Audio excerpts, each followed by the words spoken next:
Hey folks, welcome to DocTalk. Thanks for joining us. Today our guest is Dr. Susan Nelson from the Pet Health Center here at Kansas State University's College of Veterinary Medicine, and we're going to talk about rabies.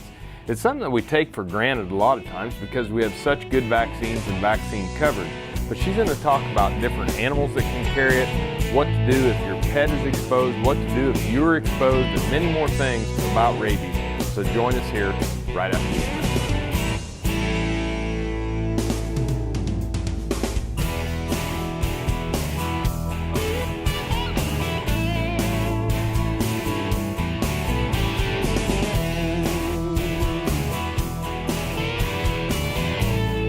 Closed captioning brought to you by Ag Promo Source. Together we grow. Learn more at agpromosource.com. This segment brought to you by Kansas Regenerative Medicine. Your stem cells, your health, your life. Hey folks, welcome to DocTalk. We have a special guest here, Dr. Susan Nelson, and she is a clinical professor here at the Veterinary Health Center at Kansas State University's College of Veterinary Medicine. Thanks for joining us. You're welcome. Thanks. Happy to be here. Yeah, it's always great to have you on here, and you see a lot of dogs and cats, Yep. through your clinical rotation and service here at the veterinary school while teaching veterinary students, and one of the things that you've done some focus on is rabies, right? Exactly.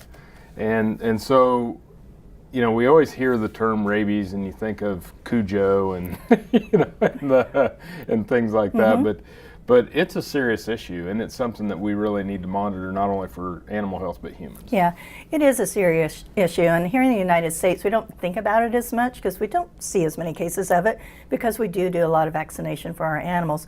Third world countries, over in India and places like that, over 50,000 people a year die from rabies, and most of those are children. Oh my goodness. Yeah, so it's kind of scary. So what is it exactly? So it's a virus, and it affects the nervous system of warm-blooded animals. So we're warm-blooded, our cats, our dogs, livestock are warm-blooded as well. And we also sometimes see it like beavers, muskrats, so some of the larger animals in that respect. Wow. Lower risk animals are going to be like rabbits, squirrels, not that they can't get it, but they tend to be lower risk animals. Animals that don't get it are going to be lizards, birds, so cold-blooded animals, your feathered animals. I never really thought about the ones that couldn't get it, but you're right. So when we start to think about higher risk animals, as far as wild animals that are out there, Correct. whether it's in our area or other parts of the United States, what are some of the higher risk? Yeah, so the ones that are reported the most for wildlife are going to be skunks, coyotes out on the eastern seaboard. It's going to be raccoons, foxes in some areas, especially Arizona, are going to be higher risk. Around here is the skunks by far. And then bats. A lot of people don't think about bats, and I don't want to give bats a bad name because they're very good for our environment. But as far as the United States goes, when people get rabies, it's usually from bat bites because they don't know they were bitten because their teeth are so small. Oh, I didn't think of that. Well, we haven't, there's always one that falls out of the church attic or at the gymnasium or something like that. But when we, and so when you start to think about rabies and how do our animals then catch it from a bat or from a, right. or... So by far the most common reason is going to be bite wounds from an infected animal. And so for the cats, the dogs, and even our livestock, it's getting bitten by a carrier who already has rabies. Less common routes, more so we're going to see it in people. We get exposure to like our eyes, our mouth, our mucous membranes from saliva from an infected rabbit animal. So that can cause it as well. We kind of talked about the bat bites. Some transplants, a lot less common now that they're screening more, but there are cases from like corneal transplants, people getting it as well from another person. Oh my goodness. Yeah. I never would have thought of that. Luckily, it's very uncommon. Yeah. Oh, absolutely.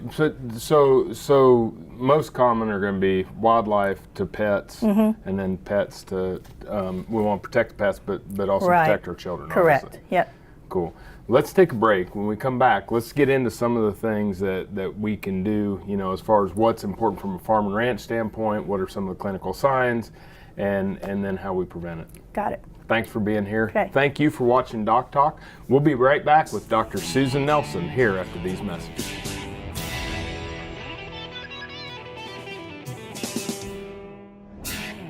To see this show and past episodes of Ag AM in Kansas, go online to agaminkansas.com. Ag Promo Source is a unique group of marketing specialists with one mission: help your ag business grow. Each affiliate has their own area of expertise, and they work together to bring you advice, products, and services. To get started, visit agpromosource.com. Ag Promo Source. Together we grow. No matter where, no matter why, the Veterinary Health Center at Kansas State University is committed to providing quality patient care to animals and exceptional customer service to their owners.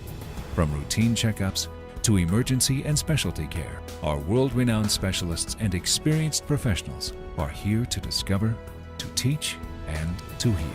Let us know. How can I help? How can we help?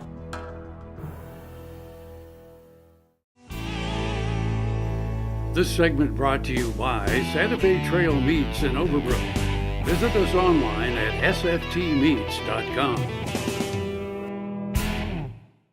Hey folks, welcome back to Doc Talk. I'm Dr. Dan Thompson here with Dr. Susan Nelson, and she is a clinical professor here at Pet Health in the Veterinary Health Center at Kansas State University's College of Veterinary Medicine. And Dr. Nelson, we have a lot of farm and ranch people watching this show. They have a lot of cow dogs, a lot of cats out in the barns, Yep. different things of that nature. But kind of go through, why is it important for us in the farm and ranch to be thinking about rabies? Yeah, so it's important for farm and ranch because those animals are in closest contact with a lot of our wildlife. So skunks are running around out in the pastures or into your yard, same with the raccoons, coyotes, and so these animals are by far at the highest risk because of just their location.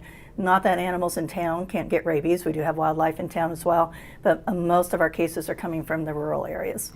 Yep. So if I have a pup or something that gets exposed, what are some of the clinical signs that dogs or cats will exhibit? Yeah, that's a good question. So probably the most common one is just a change in their behavior. So your normal, maybe friendly dog may become more aggressive, or vice versa. You could see one that actually becomes more reclusive and kind of dull mentation going on. So those are the most common. You might notice changes in their voice because they're going to affect their vocal folds, the nerves that go to their folds. So you may see changes in their bark. A lot of times they're going to kind of avoid water, food, because they actually can't swallow very well. So they may go there, but there may be a lot of drooling, a lot of salivation. And then any other thing neurological, could be an abnormal gait. For the wildlife, it could be they're in your yard in broad daylight when normally you wouldn't be seeing them. Gotcha. So abnormal behavior Is by far the biggest. and then I hadn't really thought about the vocal folds and the pharyngeal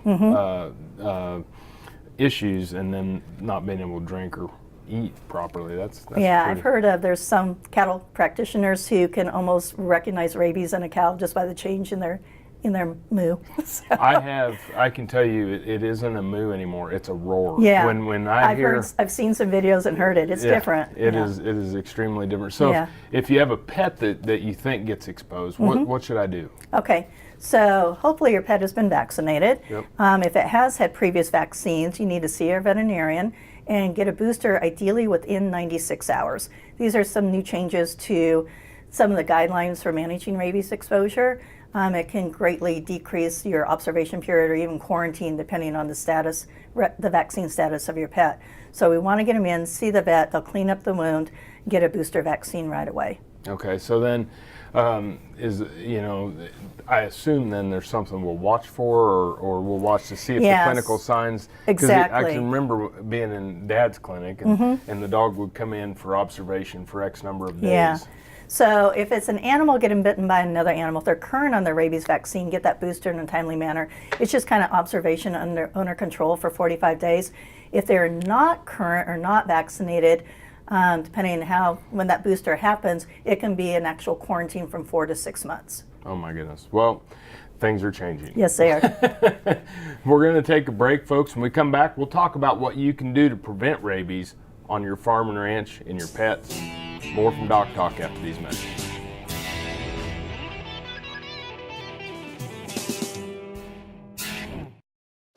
Sure Crop Fertilizers was started by my father, Don Sherman, and my mother, Shirley Sherman.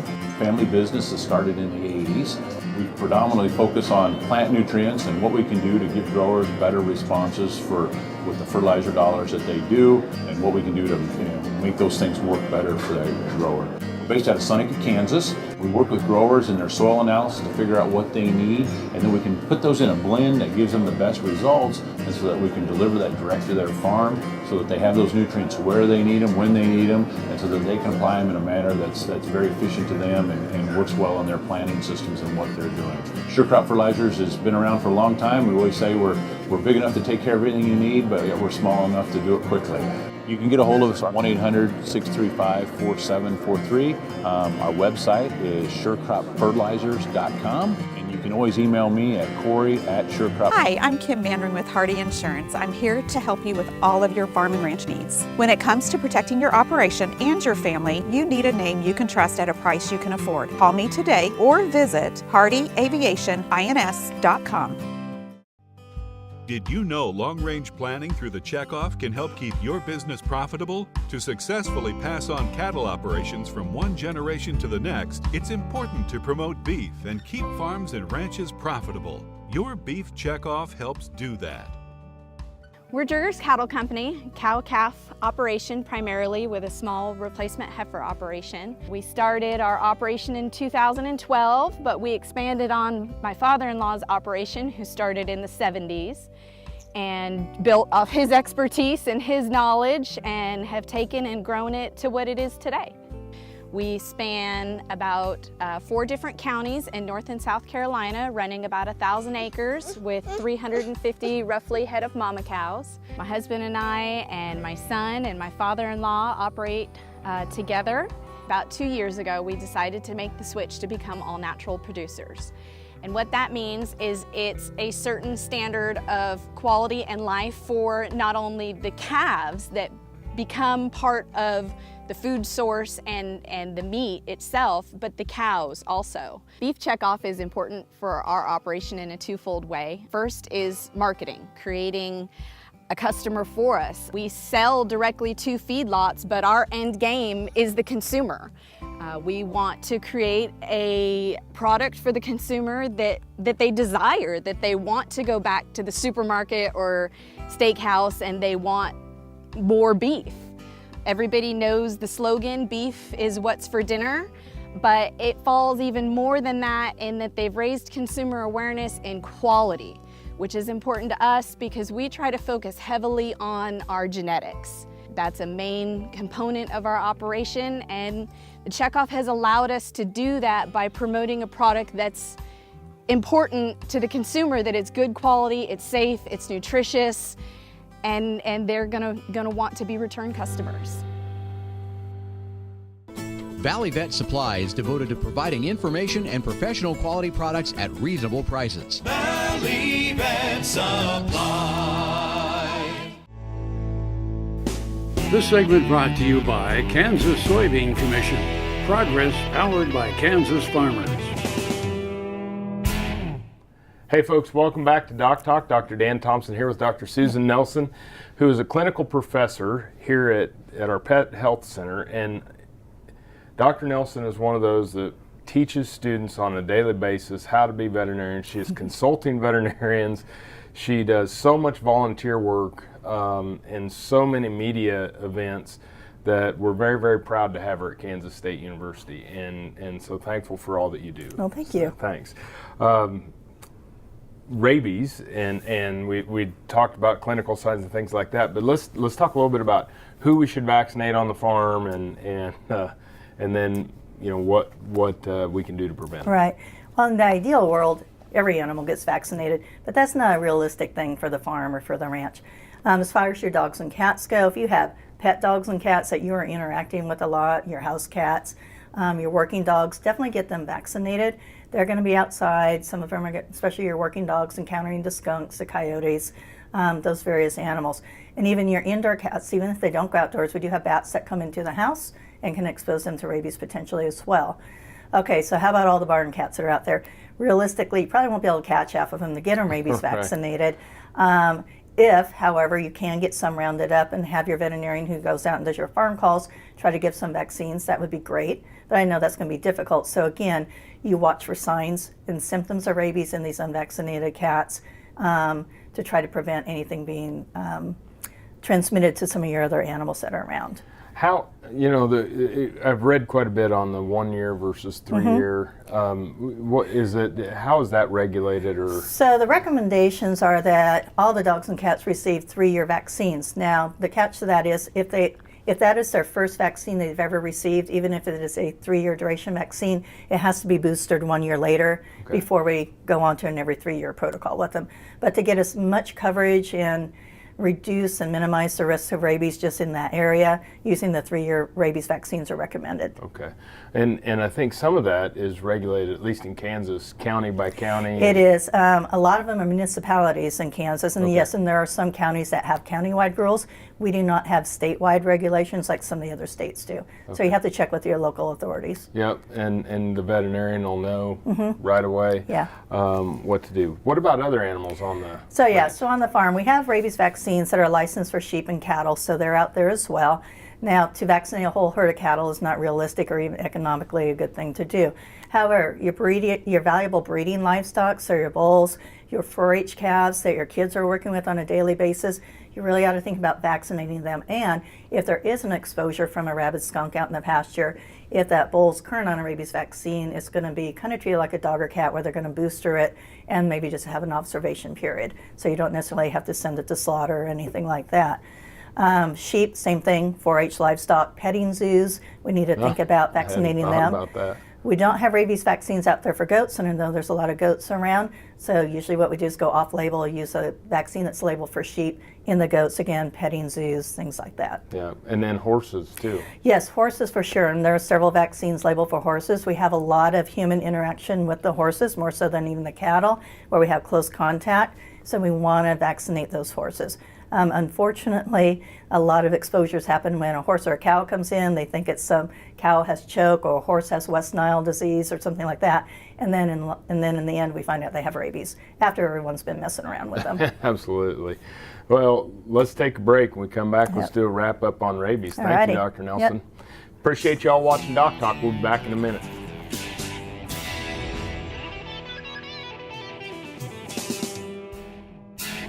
Thanks for joining me today for Boehringer Ingelheim's Cattle First. When we start to think about labels that are on bottles of antibiotics, it's extremely important that we follow them. The first thing that's on the label, what species is this indicated for? So it might be for cattle, for horses, for dogs, or cats. Once we understand the species that these products are labeled for, what's the indication? Bovine respiratory disease. Could it be for foot rot?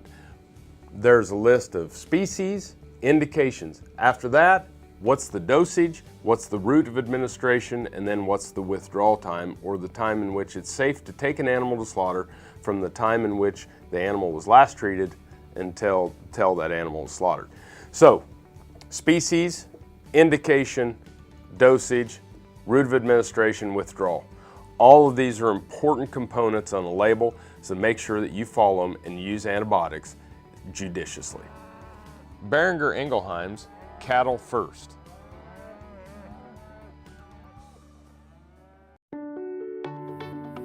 I'm Rexanne Struve, veterinarian in Western Iowa. I have a veterinary clinic and started doing stem cell therapy on dogs in August of 2014. And after the first 2 dogs, after 3 weeks, I saw such dramatic results. I said, hey, I have arthritis. I have joints that really need this help. Where can I go to get this done?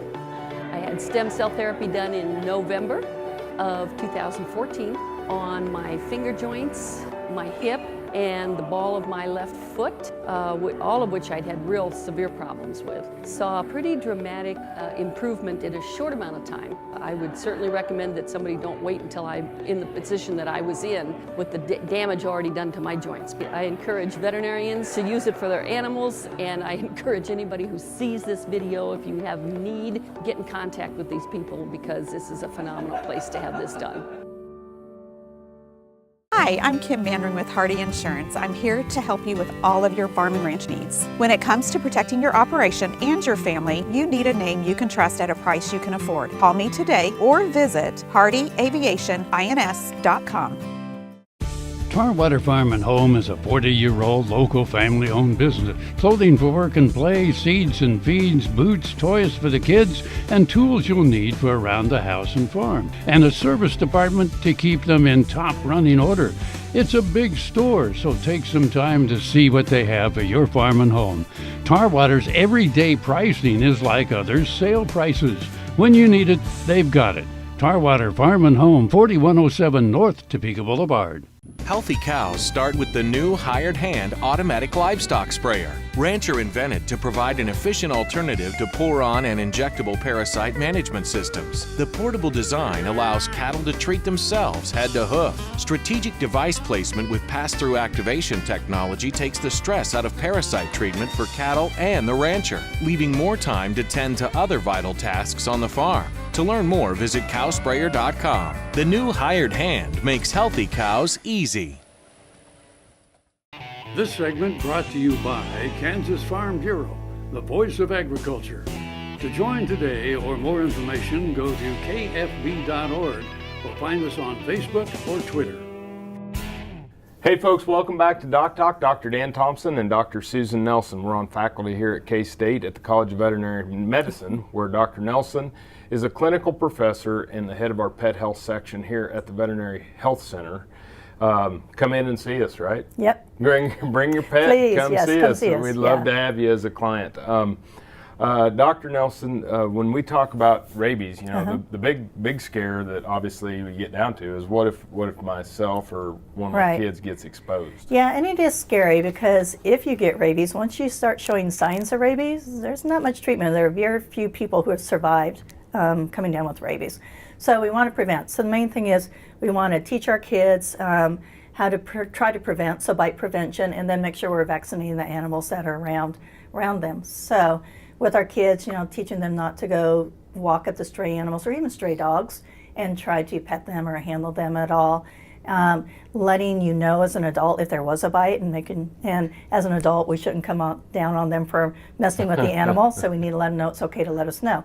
Okay, so what happens if somebody does get bitten, however? First thing is, if you know who the animal is, that's ideal, and find out the vaccine status if it's a dog or a cat, because usually it's fairly simple. They'll go through a 10-day observation period, and if they don't come down with signs of rabies within that 10 days for the dogs, cats, or ferrets, then you're not going to undergo post-exposure treatment for rabies. Gotcha. If it's an unknown animal that you can't catch, especially if it is a bat, what we call a wild mammalian carnivore, or a skunk that you've been exposed to, you're considered automatically exposed to rabies whether we have that animal around for testing or not.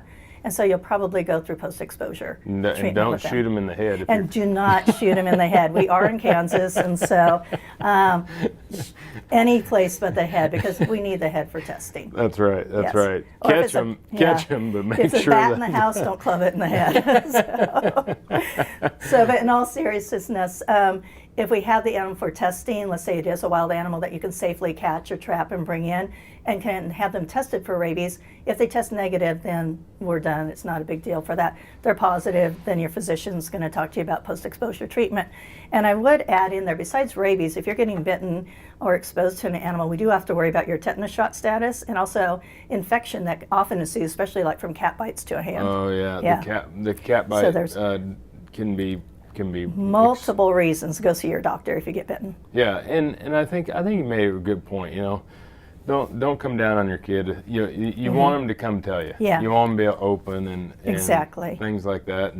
And once we have, one of the things that I've read is that if we do get in, very few people have any problems because we have such a good system set up for handling post-exposure. Exactly. Based on your history and based on the animal's history, that things just go pretty smooth. And there's a lot of bites that end up not going through post-exposure treatment just because the animal is vaccinated. They're considered low risk. So I don't want people to be scared to talk to their doctor about it either. The old shots in the belly you heard about and the multiple shots, it's different these days for post-exposure protocols, so it's not as scary as it used to be either. Great. Well, thank you so much for the great information on rabies, and thanks for all you do. All right, thanks for having me. You bet. Thank you for watching DocTalk, and if you want to learn more about what we do, you can find us on the web at www.doctalktv.com. Always work with your local veterinarian. For Dan Thompson and Dr. Susan Nelson here at K-State, thanks for watching DocTalk, and we'll see you down the road. Closed captioning brought to you by Ag Promo Source. Together we grow. Learn more at agpromosource.com.